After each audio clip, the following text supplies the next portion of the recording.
Kasozi, what do you?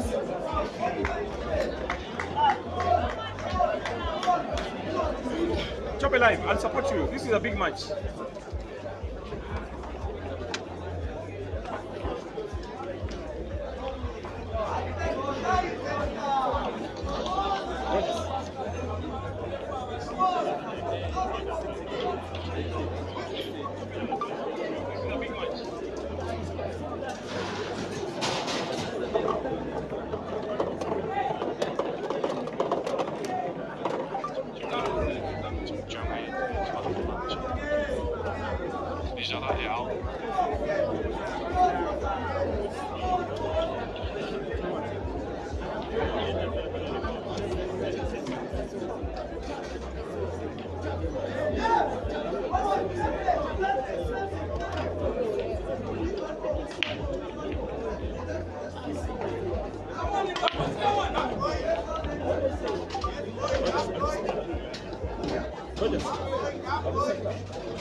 Very good afternoon, pool lovers. Welcome to quarterfinal number 4.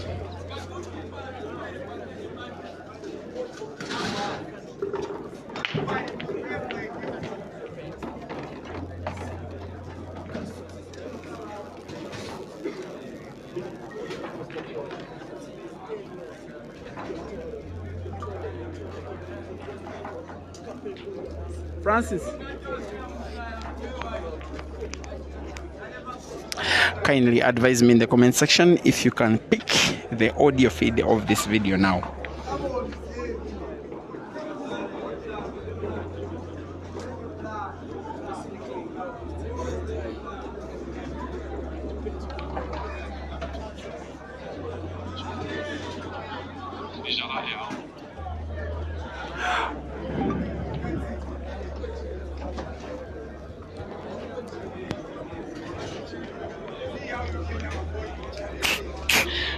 Advise me in the comment section if you can pick the audio.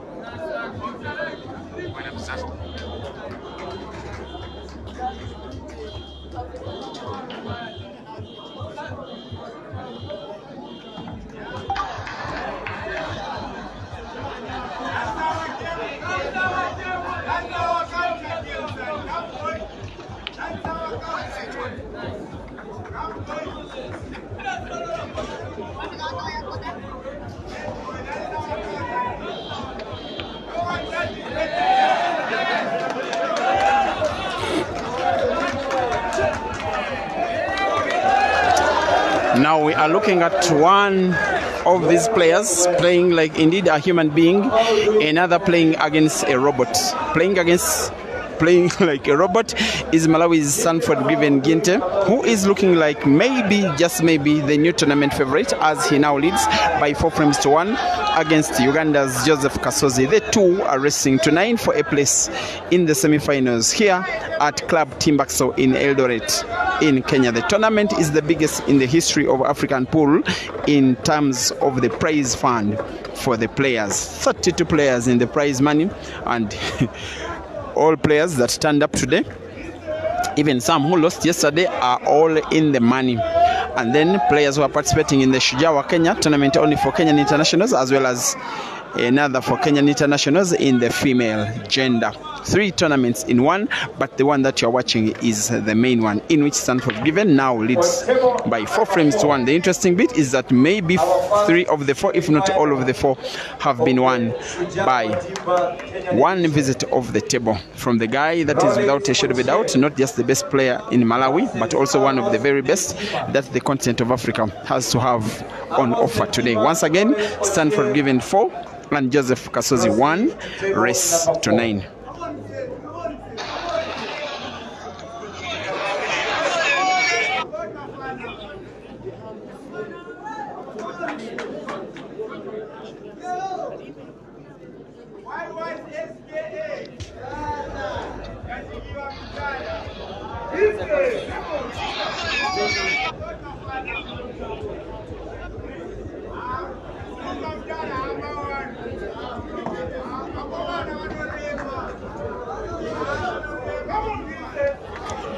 We could have the biggest surprise of the tournament, in my opinion, in the men's category, just in case the Ugandan in Mark Mochibi can upset Royd Kabwe, racing to 9. The less known Ugandan is leading by 8 frames to 7, needing 1 out of 2. In fact, he led by 8 frames to 4. Since then, Royd has won 3 in a row. He needs 2 more in a row to try and complete what will be the biggest comeback in this competition. But now you are watching what could be a 5th frame won by one player who is taking the other for a ride. Sanford Given drawing white ball towards the top end of the table. He has pretty much accurate white for the black to the center pocket on the left to lead by 5 frames to 1 with no time taken. Ginte misses unexpectedly.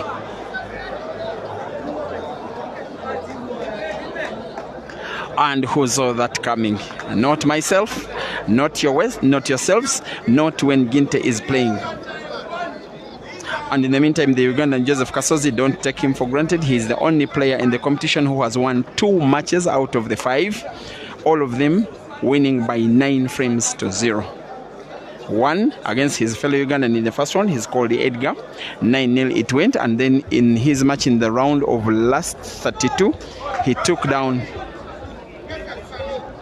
actually it was round of last 64, him taking down Kenya's Brian Kiptalam by, he led 7-0, then Brian Kiptalam conceded the rest of the match, and officially it becomes 7-0. Ginte off the cushion, at least he did not foul.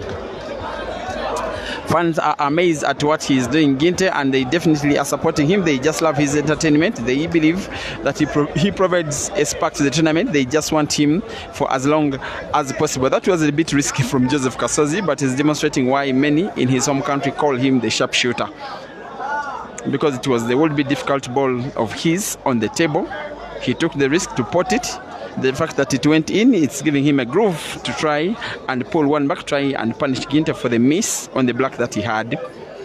It looks like a formality of a clearance for Mr. Kasozi Joseph. A simple roll of the black of the red. White bounces a little off the cushion to have accurate white for the last red to the corner pocket at the top right of the screen, drawing the white ball a little bit backwards because he will want to put both balls at the same corner pocket. Little backspin, beautiful. Off the cushion, yes, that will do. From this kind of range, he will not be missing. Aims for the black to pull one back and sinks it in. Kasozi 2, Ginte 4, race to 9.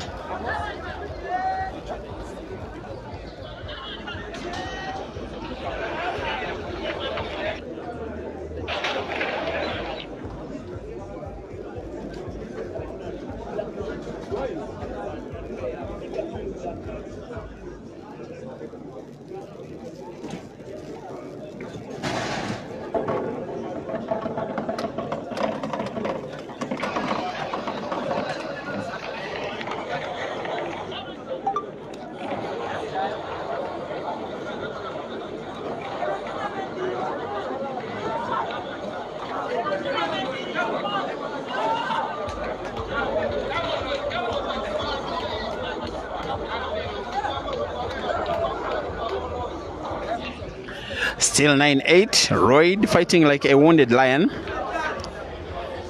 Should he lose, which is a little likely now, then it will, in my opinion, be the biggest shock of the competition, and with due respect to Mark Muchibi, the Ugandan.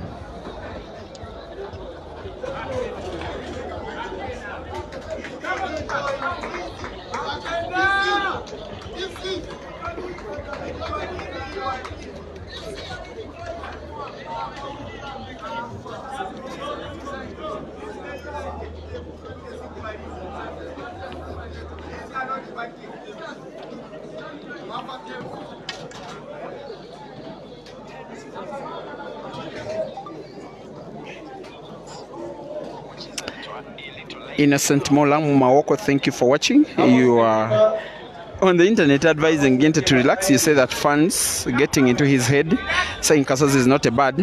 Ginte's playing style just attracts fans everywhere he goes. He is a very, very good potter, but the guy he's facing is a good potter himself. He is in his country nicknamed the sharpshooter because he knows how to shoot them balls sharp. In fact, the only reason why Ginte is leading is the fact that he has just been a robot for the first 5 frames, save for the one where he did miss one ball in each frame, which Kasozi was utilizing.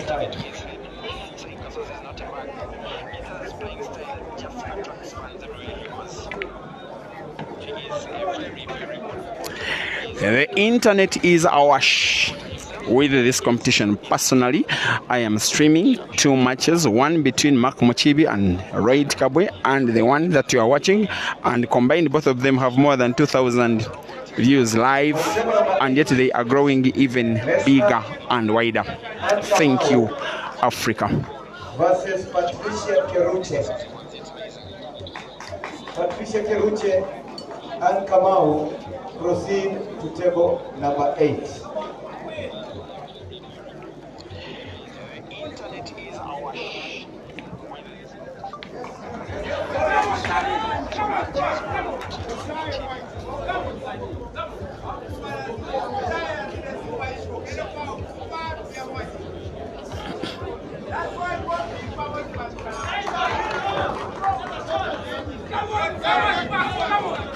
We have to see the other side of Ginte. He has the opportunity to finish this frame as long as he can play combination shot, pot both yellow and red same shot.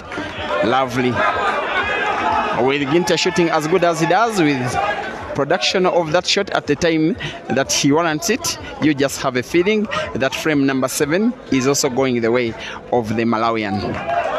A little backspin, use cushion, just like that. Maybe he'll start with the one which is in the middle, the one which is in the middle of the table. Seems to be the one that gives him the best opportunity. Nonetheless, he's a potting machine. You don't fault him for his choices. But by the position of play he's having of the white ball, which gives him a little bit of a problem. That's why I think there was a little bit of suspicion in his choice of shot to be played first. But he does recover Ginte, because he does pot them balls irrespective of the playing pattern. And yes, he's just about to pot the 8 ball, the black ball, to have frame number 7 go his way, to try and take down the Ugandan as quick as possible. Yes, Ginte does sink it in. And Africa's new potting machine leads against the Ugandan by 5 frames to 2.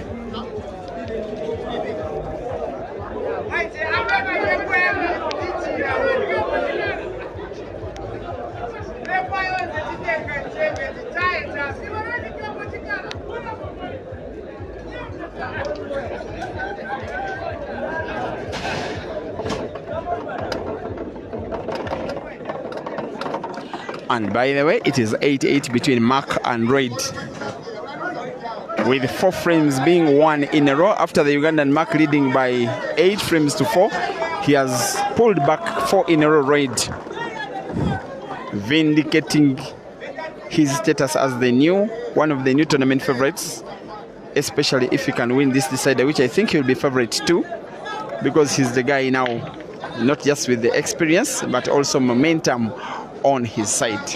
But for this match, which is the last of the quarterfinals, is having momentum now on the side of the Malawian. I think this must be the first time that the two players are facing off against each other. Ginte has his own history against Ugandan players, but for Joseph Kasozi, only the very first time that the two are facing off. And he has a very good record, Ginte. He has taken down Senyenjo Glorious in 2 tournaments, one at Billiards Cafe in Lusaka, 2023, and then the second edition of the Grand Michana in 2024, just last year. He has been defeated by Caesar Chandiga in 2023 at Queen Sports Club in Bulawayo. It is the only time that he has ever been defeated by a Ugandan. And yes, Ginte has 4 victories over the other of the Uganda's better players, called Ibrahim Sejemba, in the same event, different versions, at Billiards Cafe in Lusaka. He wants to improve his very impressive record against Ugandan players by taking down the guy that the Police Station of Uganda now names as the #1 ranked player, Joseph Kasozi, only 1.5 weeks ago, having returned from China to participate in the World Heibo Masters Championships. Ginte hasn't gotten to open up his reds. He has chance to recover, because one of the reds is portable diagonally to the corner pocket at the top right of the screen. He rolls it, perfect. Black is in space. He has a red to try and fix into the center pocket on the left, either direct or off the yellow, maybe off cushion and off yellow. He needn't not to use any of the cushion or the yellow. He will have one major shot, bank that red to the corner center pocket on the right. Will it go in? Yes, it will. White is perfect. Ginte is in firm control. It is a match in which a human being is competing against a robot. Stanford given 6, Joseph Kasozi 2, race to 9.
bank having 6 months. He's having and I don't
On table number 3, we have Roy and Mark Muchibi on the side. On table number 9, we have Samuel Ngugi and Esther tied at 4-4. On table number 1, we have Joseph Kasozi and Stafford Kamau Ginte. In the fifth half, Ginte leading 6-2.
On table number 3, we have our winner. Mark Muchibi eliminates Roy Kabwe from the decider.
Keegan and Thomas.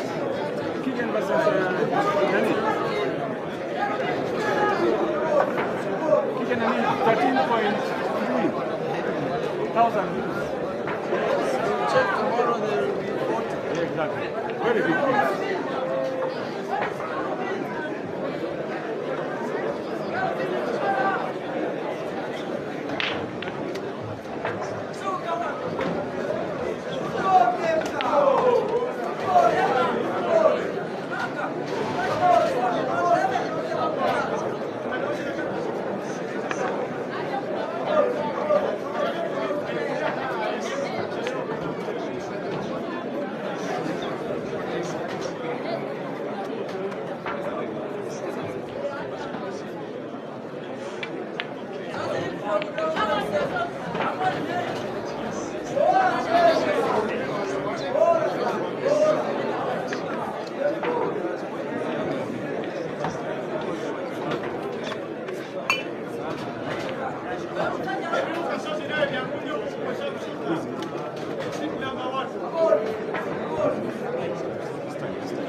Facebook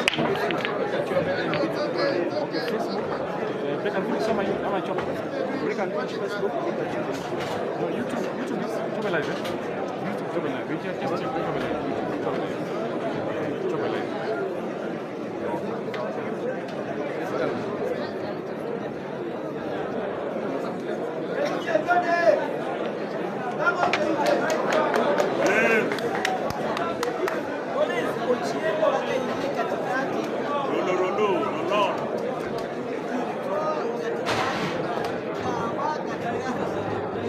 Rogers.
We love it.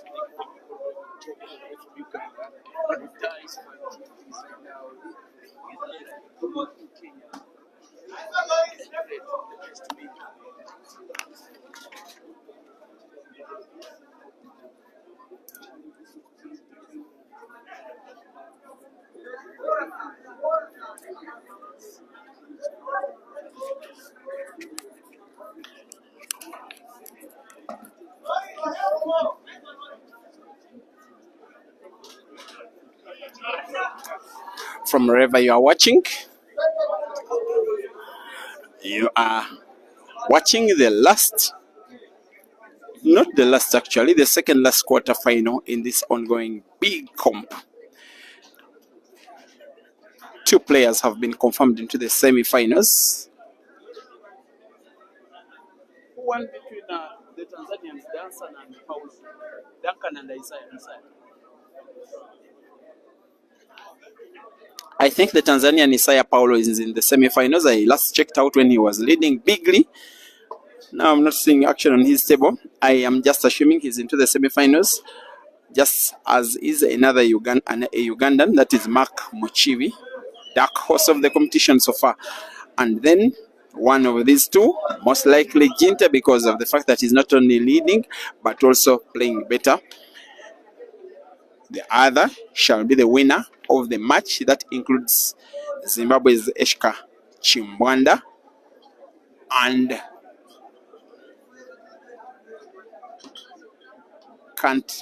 I don't remember exactly who the name of the Kenyan opponent is.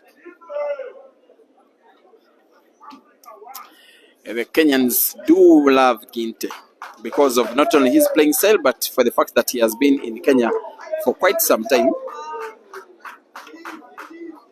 having a tour and then playing many matches, and of course very friendly guy. I just had him being addressed as Stanford Kamau Ginte. They call him Kamau. They have already baptized him with I think it's a Kikuyu name. He's, of course, the Reds at the center pocket on the right and corner pocket at the top left. Consider them gone. The issue will be the black.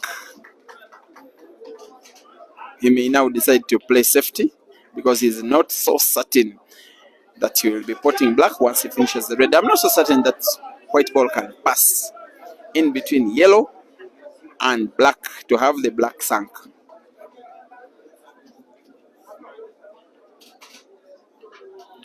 Kasozi will just be playing as safe as he can to let Ginte report the two reds and probably risk potting black but with white off the yellow to lose the frame.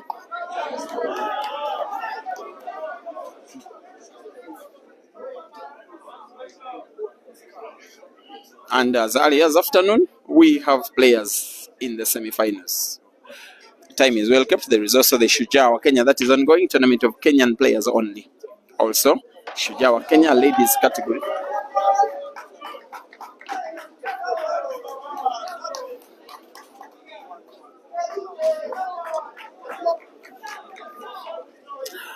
If I were Kasozi, I would just be, I wouldn't dare pot a ball again. Because you can run and then run into a rock. You may play safety, very good now. Should Ginte foul, you will be fancying Kasozi to play white off the cushion, play the yellow ball away from the position of the black, and then try to finish the frame, but only if Ginte fouls, but Ginte will not be fouling.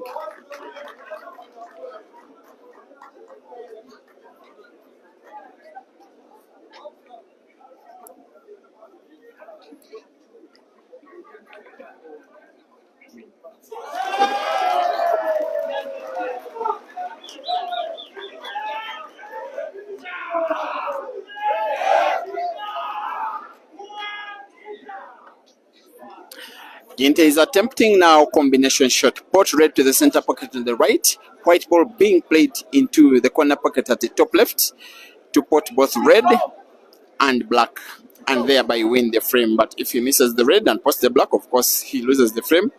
He decides maybe to use the little space between cushion and yellow to find the black. Will he get it? Oh my goodness.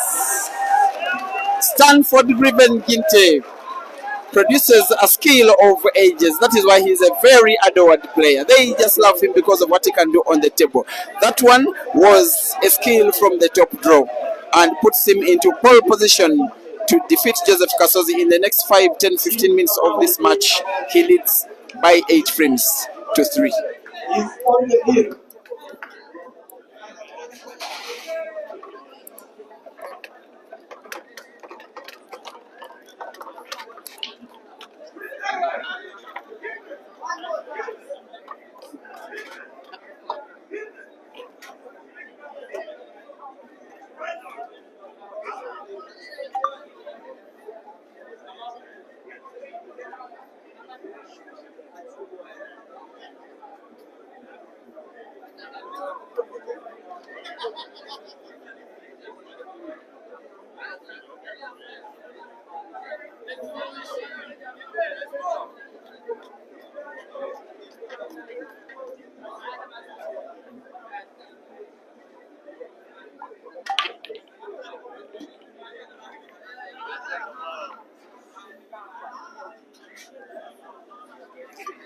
The task for the Ugandan in Joseph Kasozi is to try and win 6 frames in a row, lose 1 and drop out of the competition. And yet for Ginte, there is chance to take the match down by finishing this frame.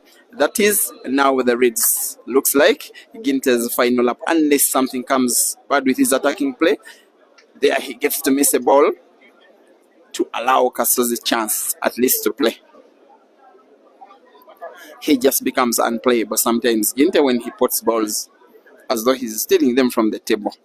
Like I've been saying before, this is one of those matches that have pitted a human being to play a quarter-final against a robot. The human being will be trying to win frame number 12. By finishing this yellow's frame, he'll be having that problem of the yellow ball near the corner pocket on the right where he's standing, Joseph Kasozi.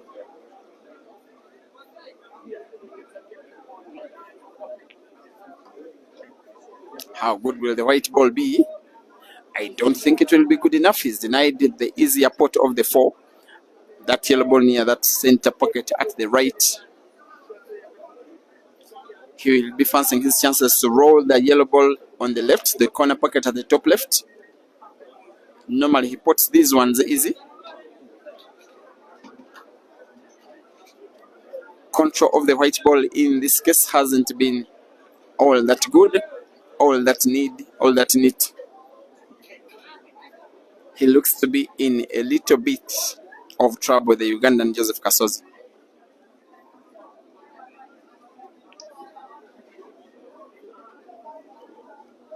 As if he's attempting combination shot, maybe bank. Either way, it will not come easy, and won't come easy whatsoever. He finally gets something out of almost nothing, to the fact that he has chance to finish the frame. If he can bank that yellow ball to the corner pocket at the top left, it will be a well-finished frame. Only if the bank is on target, no, it won't be. What will be happening is that Ginte will be running out of the blocks of his seat to try and take the frame down, to take Kasozi out of the competition once and for all. It will be the 7th time out of 8 that Ginte is defeating a Ugandan player in a major African comp. The crowd are silent, not because they are not following, but because they have expectation, which they already don't know, that not at any time will Ginte be failing to finish a frame as easy as this. Spin white ball backwards. That will be the penultimate shot of the match. The Malawian, who is now without a shadow of a doubt the favorite to win the tournament, will be aiming for the semi-finals. Yes, he does win. White is safe in a match that has been played at top level, most especially with the winner. The loser not playing anywhere bad, but has just been outplayed by a guy that hasn't been giving him any chance, even on the table. Final score: Joseph Kasozi 3 from Uganda, and Malawi Stanford given 9. See you in the next one, either the Shujaa or the semi-finals. I wish you a wonderful lunch.